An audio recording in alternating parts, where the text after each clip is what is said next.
وفي طار بقت بينك وبيننا يا ريس؟ في ذنب احنا عملناه وحضرتك جاي تحاكمنا عليه ولا تحاسبنا عليه؟ ما تعرفنا كنا احنا عاملين ذنب ولا حاجه نكفر عنه، نصوم شهر ولا نصوم سنه احسن من اللي بيحصل لنا ده. قبل ما الحاجه ترفع بحق اسبوع او بشهر طلع الاعلاميين علينا اللي هيرفع الاسعار، اللي هيتلاعب بالاسعار هيتحاكم محكمه عسكريه.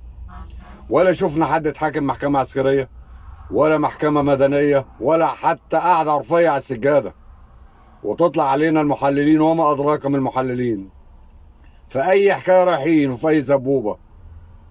حتى لو واحده ست جوزها طلقها 3 مرات وعاوز لها محلل، تعالى محلل الجوازه ساعتين وطلقها عشان ارجعها، يطلع علينا محلل يقول لك شغل تجار. انهي تجار يا محلل؟ ليه ما بينزلش منشور زي ما كان بينزل من 15 و20 و30 سنه في الجريده الرسميه بجميع الاسعار؟ وفي التلفزيون كان اللي يزود باريزه في السعر ساعتها كان التموين هوب عليه قضيه. ليه ما بتنزلش الجريده دي وبتنزل الاسعار دي؟ بتقول لي شغل تجار. طيب لما تروح لواحده او واحد بيبيع شويه خضار مثلا قاعدين في السوق وتشتري منهم، قالت لك الحاجه غاليه او الزرعه غاليه عندنا او الحاجه بتجيلنا غاليه.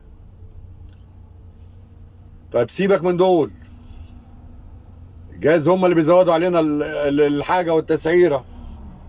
اما طالب رايح معهده او رايح الكليه بتاعته او موظف رايح شغله وراكبين مواصله،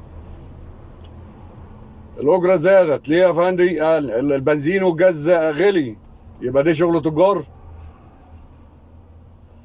لما تروح تقطع تذكره قطر ولا تذكره متر او تذكره سفر طيران وتلاقيها غلت ورفعت، ده يبقى شغل تجار؟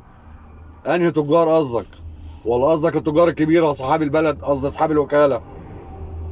ويطلع علينا محل تاني يقول لك انتوا ما بتشوفوش، انتوا عمي، احنا في حرب. احنا اللي عمي واحنا اللي بنشوفش، يعمى القلب والبصيره. انهي حرب اللي انت بتتكلم عليها؟ احنا حاربنا من بعد 73؟